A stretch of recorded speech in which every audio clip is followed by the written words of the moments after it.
Hello, Mrs. F1. Hello, Mr. F1. I have a confession. What's that?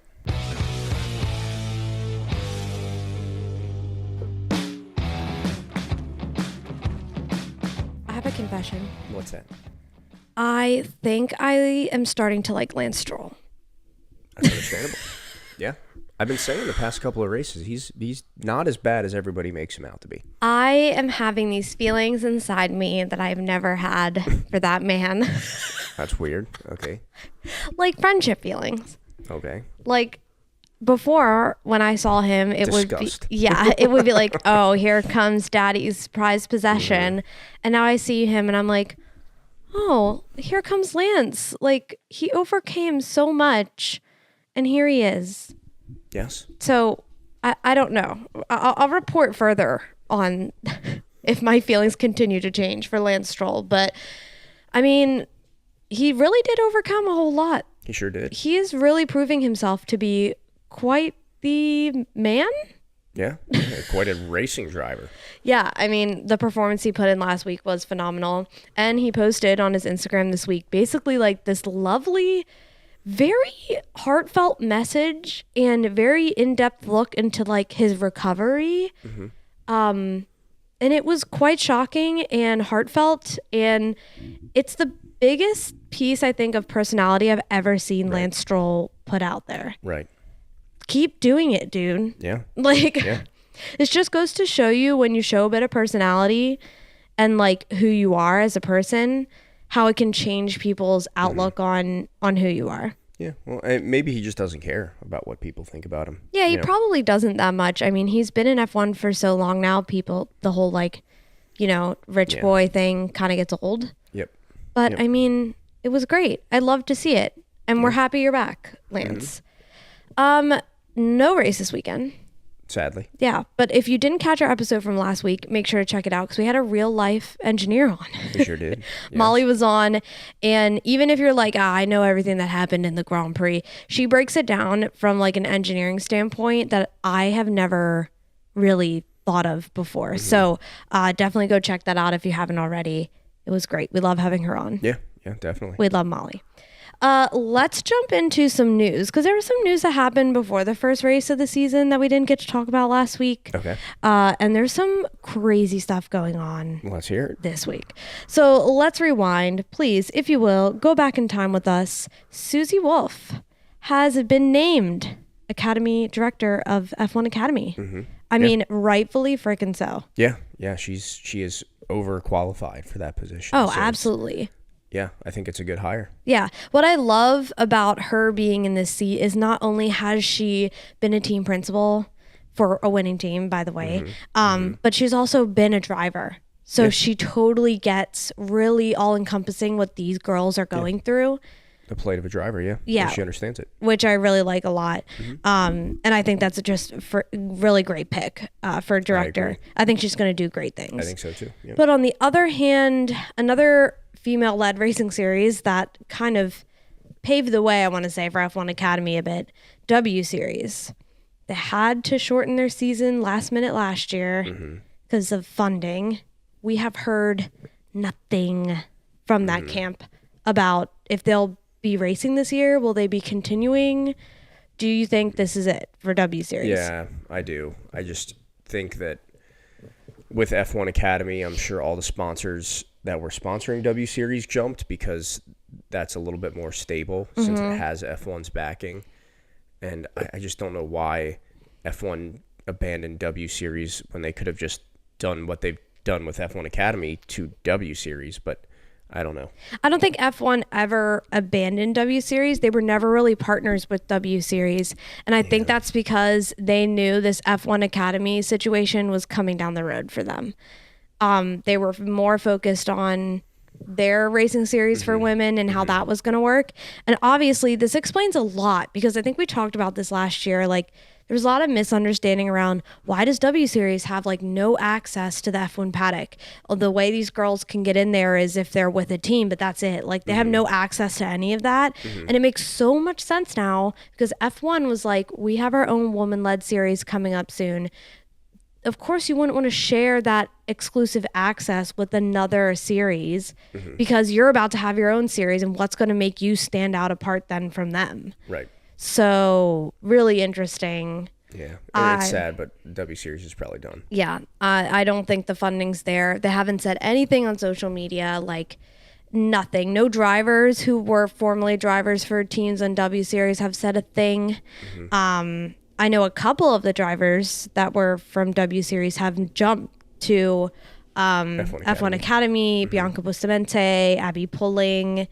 I'm sure there's one or two more that I'm just missing right now, but they're still announcing F1 Academy driver. They just announced another one yesterday. Yep. So still filling out those teams. But I mean, I'm excited to see F1 Academy, but it's kind of sad to see like W Series possibly die. Yeah. Yeah. What can you do though? I mean, it's all about the money, like the dollar bills. So if there's not enough sponsors for W Series, it's sadly just going to fail. Right. And that was another thing with W Series was these women didn't have to bring any capital into. And I think F1 Academy, it's like 50-50. Yeah. There's a little bit more upfront money that's needed for these drivers. Which is a task for those drivers, but I think it's more realistic. Yeah. Because it's like that in, once you move up to F3 and F2, if that's the goal, that's going to have to be, you're going to have to get used to the fact that you need to contribute to keep pushing your career forward. Right. And learning how to fundraise and get those sponsors is all part of it. Exactly. So in your opinion, do you think F1 Academy is better than W Series? I think because it's affiliated with F1, it's more stable. I mean, I don't know if you want to say better, that's a subjective term, but I don't know much about the cars that are in F1 Academy. I know the W Series cars were very similar to F3 cars, but they were like 4-cylinder, I think, instead of 6-cylinder. But I at least in terms of stability, it's significantly better. I don't think you can really argue that. Yeah, I agree.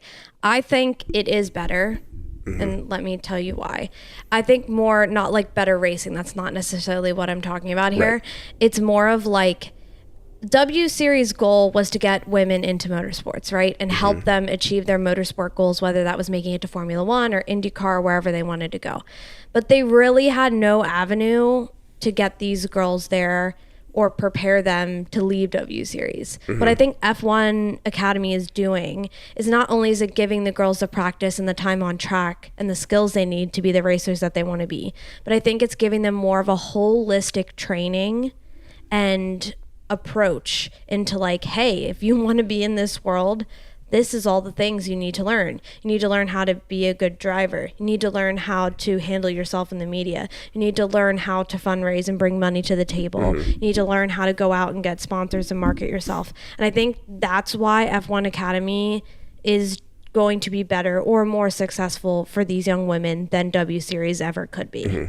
Yeah, I agree. Yeah. So excited to see that first race. We'll definitely be following F1 Academy this year if you guys are interested, and we'll be reporting back on their races too. So exciting stuff. Another interesting bit of news came out right before the Bahrain Grand Prix, which I did not see coming at all. Tottenham Hotspurs, which if you're American is a soccer team or a English football team, if you will, they have signed a deal with Formula One. I wrote it like down exactly here. So Tottenham Hotspurs announces a 15-year partnership with F1.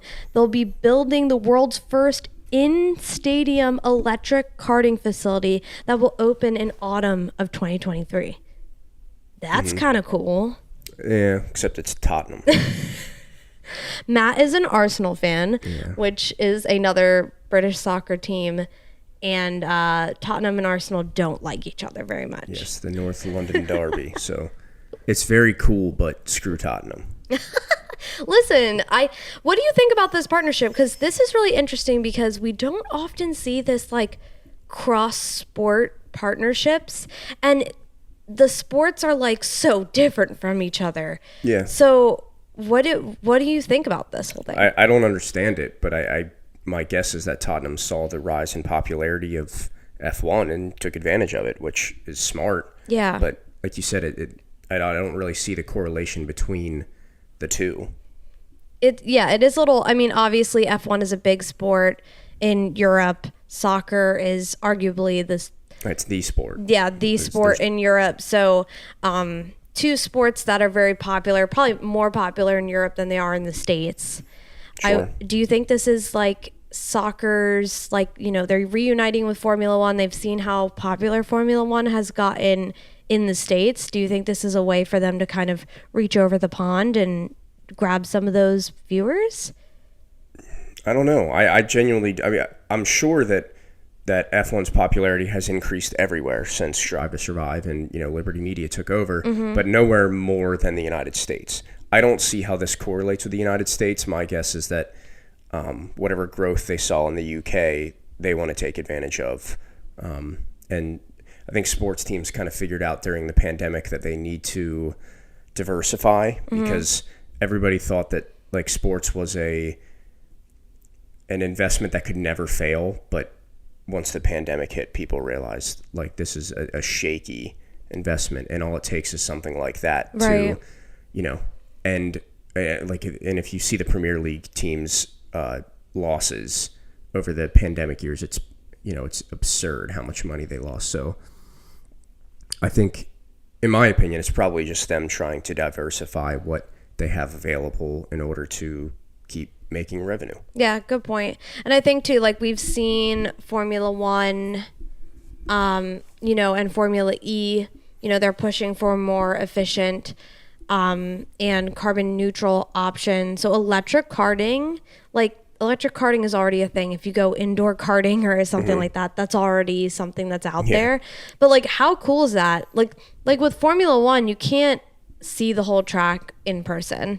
Like you have to sit at a grandstand. You only seen like a stretch of the track. But with karting, you can actually, like, if it's in a stadium like that, you could see the whole track at the whole time. Sure. Which is really interesting. I mean, that could be really, really cool. Yeah, I'm sure it will be. Yeah. I feel like it could draw a whole another group of people to karting, just like spectator wise. Maybe. I mean, in my opinion, it's just going to be another path of karting to go up the ranks that the UK people and European people already do. I'm sure there's indoor. It's not like this is the first indoor karting place in the UK. Like I'm sure it's the first stadium. Yeah, but I'm sure indoor karting exists elsewhere. Oh yeah. So I don't think it'll be that different. And plus it's the outdoor karting those are like the really fast karts that you kind of have to be in those series in order to get recognized by sponsors and move up to single-seater cars. Right. Yeah. Yeah. So I don't know. It just was interesting to me. Didn't see that coming. It's kind of like in the States, it's the equivalent of like NASCAR partnering up with basketball. Or the NFL. Yeah. More likely. Yeah. It'd be like NASCAR and the NFL. It's like up.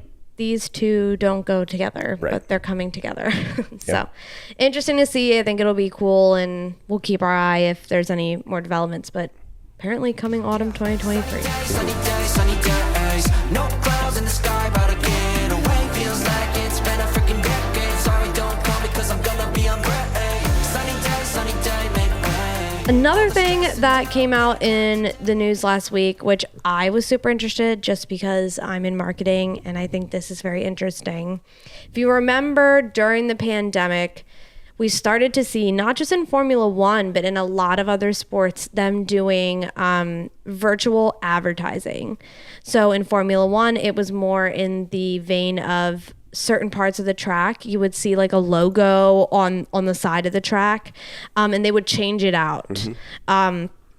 And we started to see this like spreading throughout all of sports. In hockey, like in all of the kickboards, is that what they're called? Kickboards? It's called boards. Yeah, the NHL has kind of digital ads on the boards. Yeah, and they rotate throughout. This obviously gives more options to sell more advertising space, make more money for the teams. And this was something that kind of really started getting pioneered during COVID times.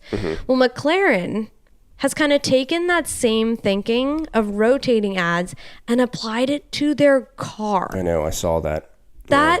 That's really cool. And I think that this is one of the things why I love Formula One so much is we see innovation like from all angles. And this, I think, is very innovative. So they are almost like body work on the car, but they are screens. Yeah. Right now, they just have them on either side of the driver cockpit, on the top of the cockpit. So it's not the side body or the side pods or anything like that. It's just on the top. I haven't seen, I should check to see when we watch next week's race how often you see that area of the car on television, because obviously it's a very specific spot. You kind of really need to have a certain camera angle to see it. So I just thought it was a really, really cool idea, and a great way for teams to get more advertising without muddying up the car with just slapping logos everywhere. What do you think? This is equally as cool, or are you bored by this? The first thing I thought was, what a waste of weight, because that had to have added weight to the car. Yeah, good point. Like, I don't know how they were able to do that without changing the weight.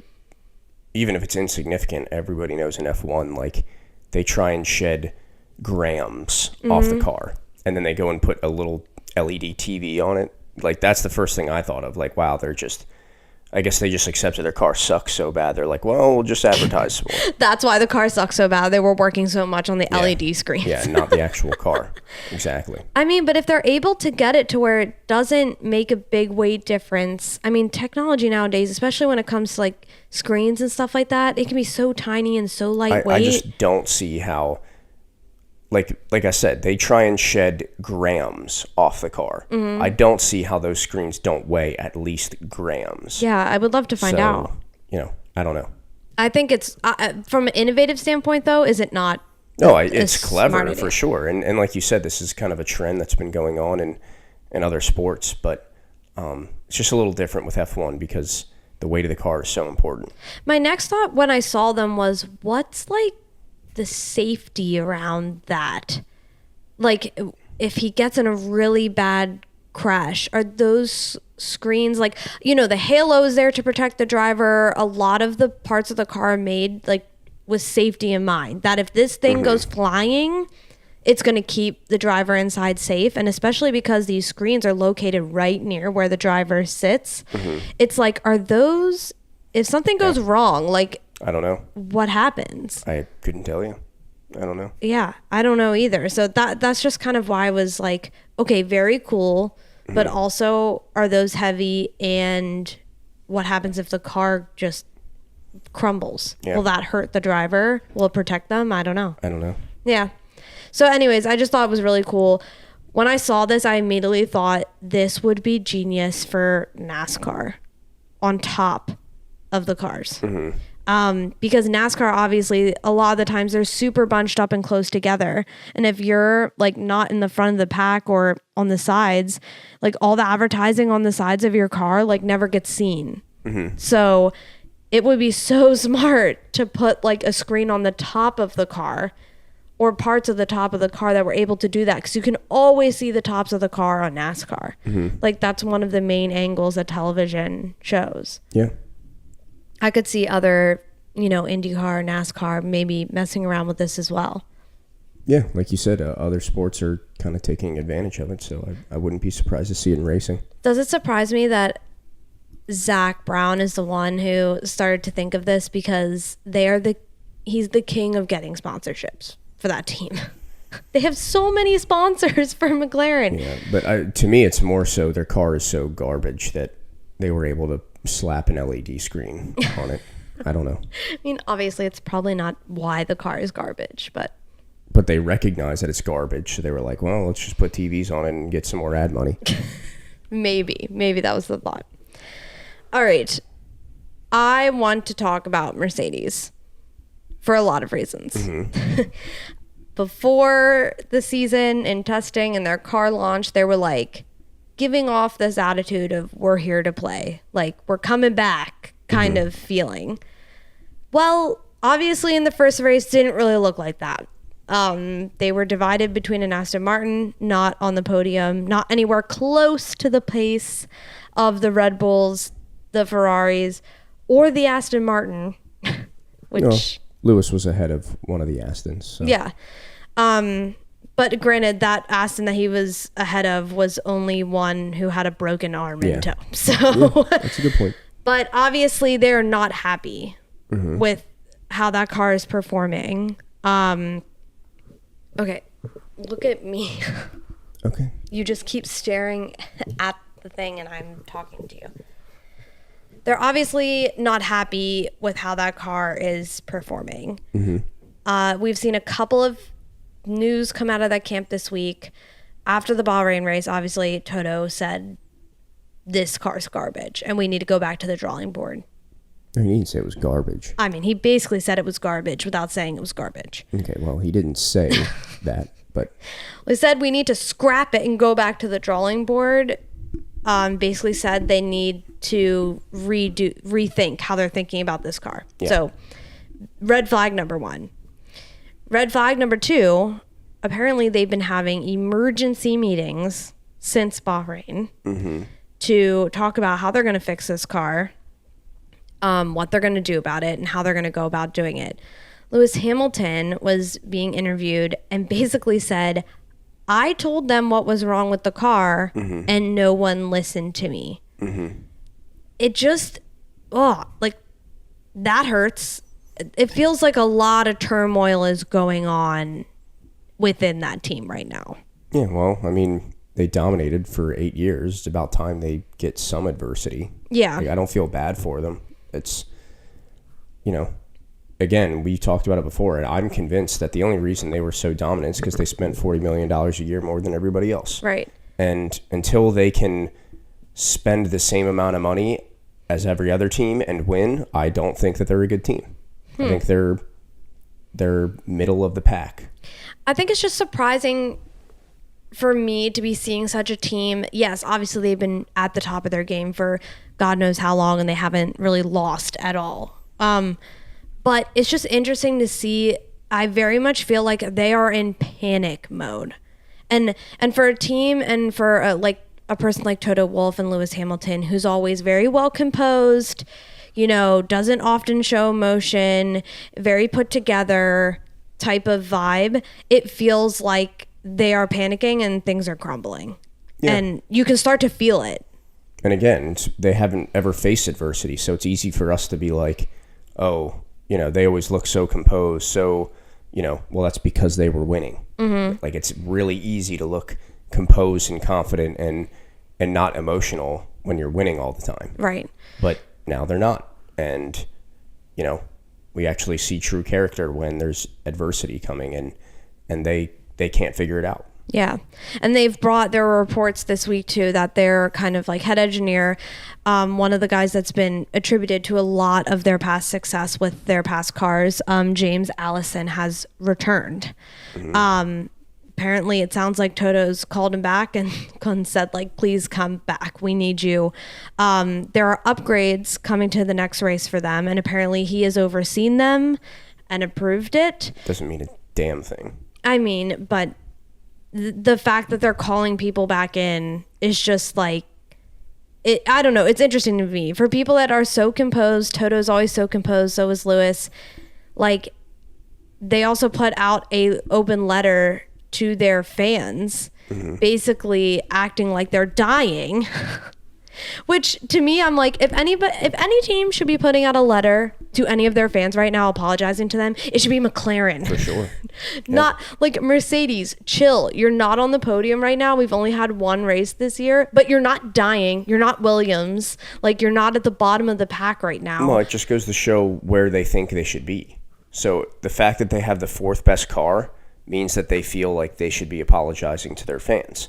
So that's their bar. Their bar is fourth best car is not acceptable. Is like bottom of the pack for them. Right. But until they can actually do something about it, and again, like, be composed, regroup, and build a better car, then it's just, it's just talk. Yeah. It's just, like, anyone can tweet out an apology. Like, it means nothing. Like, instead of tweeting out an apology, make a better car. Yeah. Like, that's the easier solution. But, and like we talked with Molly last week, they are their no pods are clearly the wrong bet, but they doubled down on it. Yeah. So, like, at what point is it, okay, they aren't as good as everybody thought they were? Yeah, there was a lot. I forget where I heard it, but it was like, did they take it too far? Were they trying to be too innovative, too different, trying to kind of undercut everybody by taking this approach they thought nobody else was taking? Do you think like they just had a hard time letting that go? Like they're having a hard time letting it go. Like, okay, what we thought was going to work is not working. We just need to let it die now. Well, but that's too hard in the cost cap. Like that is the difficulty of being in a cost cap, is that if you get it wrong at the start, you're almost doomed already.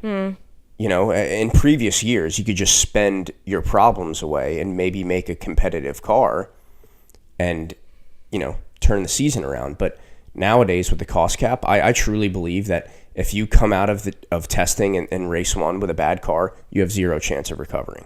There's no way, because you have to spend as much as everybody else, you're not going to be able to make it. And yeah, maybe it gets marginally better like Mercedes did last year. Yeah, I was just going to say, we kind of saw them do it last year. But they still finished third. Yeah. They had the third best car at the beginning of the season.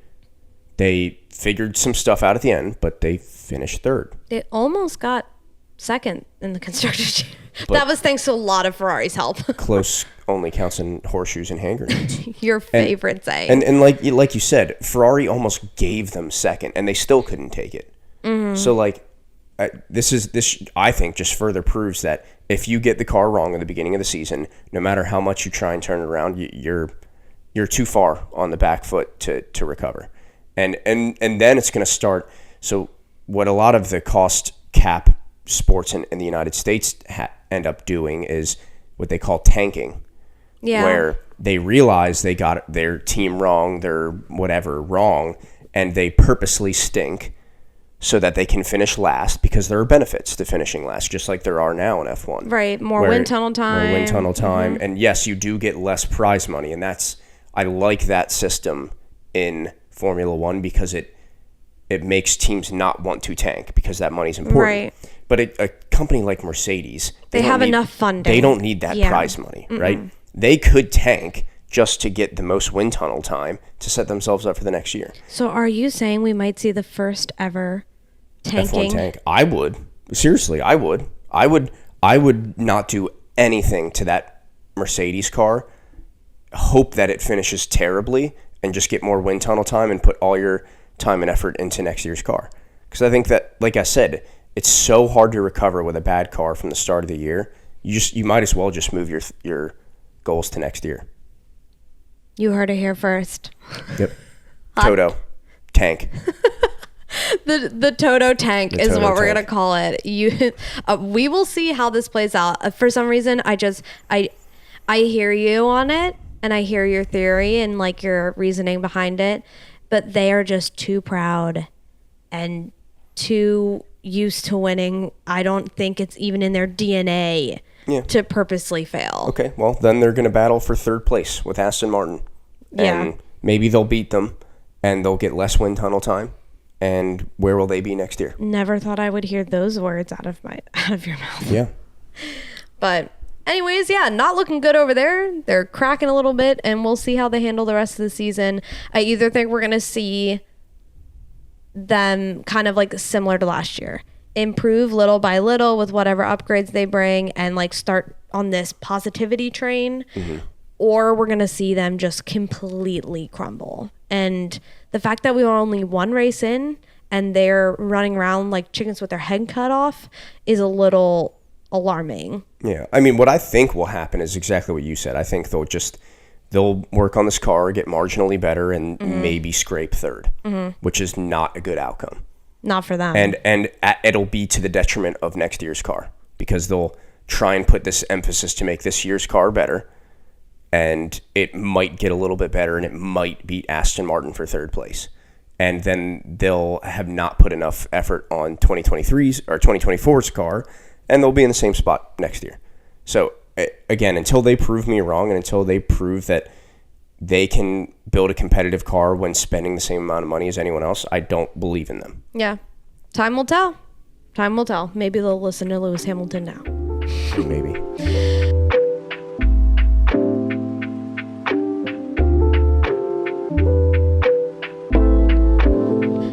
All right, let's move on to Ferrari. Oh, God. And, okay, obviously everyone knows what happened in the first race. Freaking devastation. I mean, yay, Carlos Sainz, but it's just not a good look. It's not a good look to DNF in your one car on the first race. And apparently Charles Leclerc feels the same. It has been reported in the media that he has gone to the CEO of Ferrari and basically had a conversation saying he is concerned he will not be able to win a championship in that car. His contract is up at the end of 2024, and there are rumors sprinkling around that he's been talking to some other top teams. As he should. What do you think? Like, but okay, Ferrari has the second best car. So other top teams, he's talking to Red Bull, obviously. Right. And Red Bull would boot Checo in an instant to put Charles in their car. A hot second. Who wouldn't? So, and I've been thinking about this with Lando too. I think Red Bull will scoop one of Lando or Charles because Red Bull is clearly the best team at building a car in the cost cap era. It's clearly. Why would Lando suffer in a P9 or a ninth best car?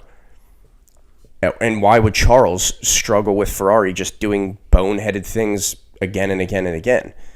You know, I understand Charles has the tie to Ferrari with Jules and you know, also just being basically Italian because Monaco is basically Italy. Literally a Ferrari stan, Charles Leclerc. I get that, but he has to worry about his own legacy. He is a phenomenal driver that will never, ever win with Ferrari because they're too dumb. They can't build a good enough car.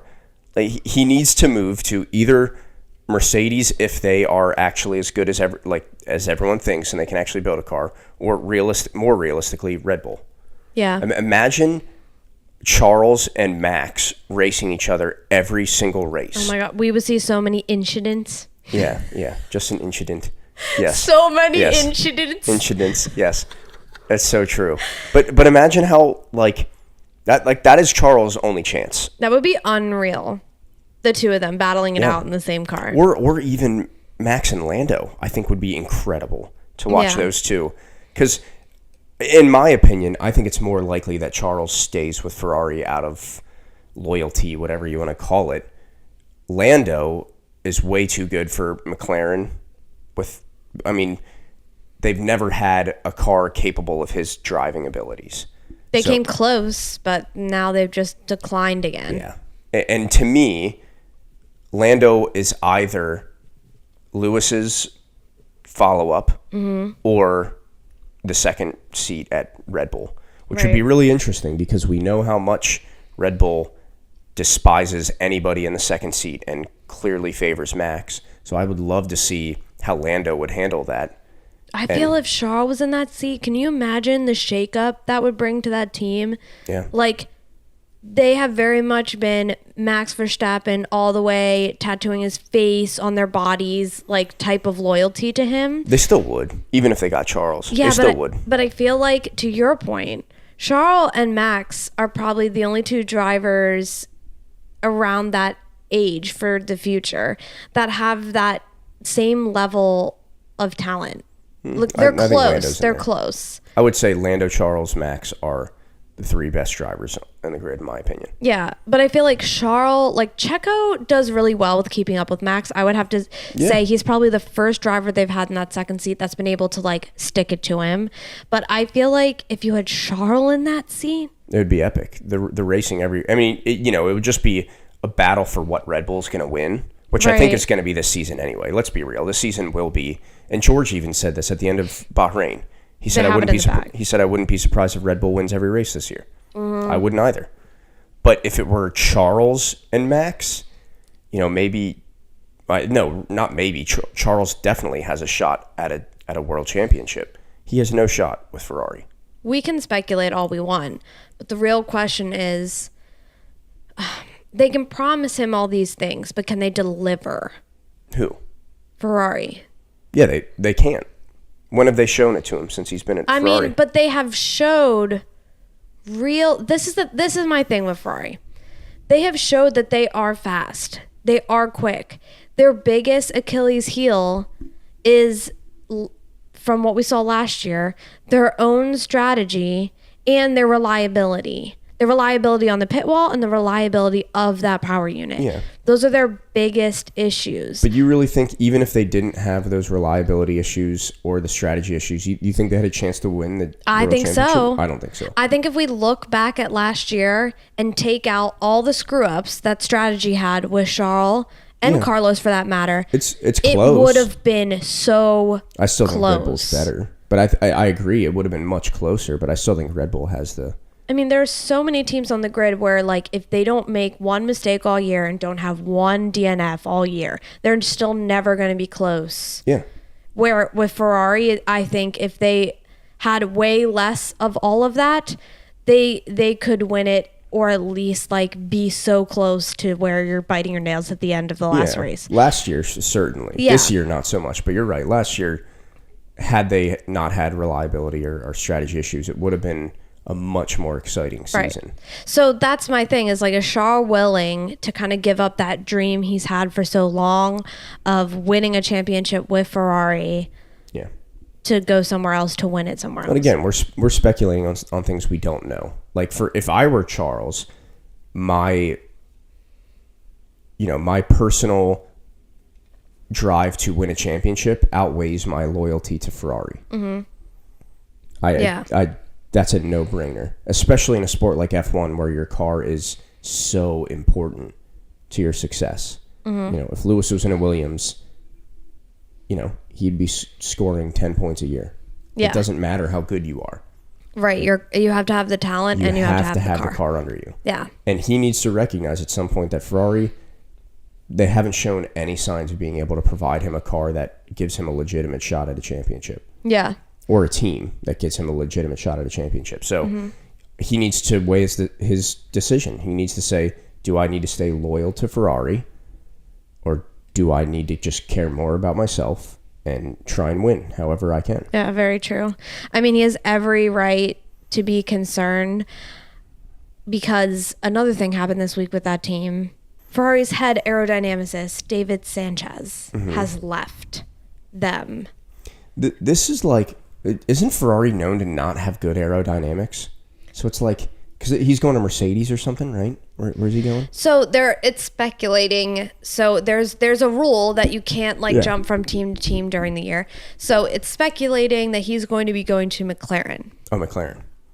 Well, I mean, I don't think he's going to help McLaren out. And not right now.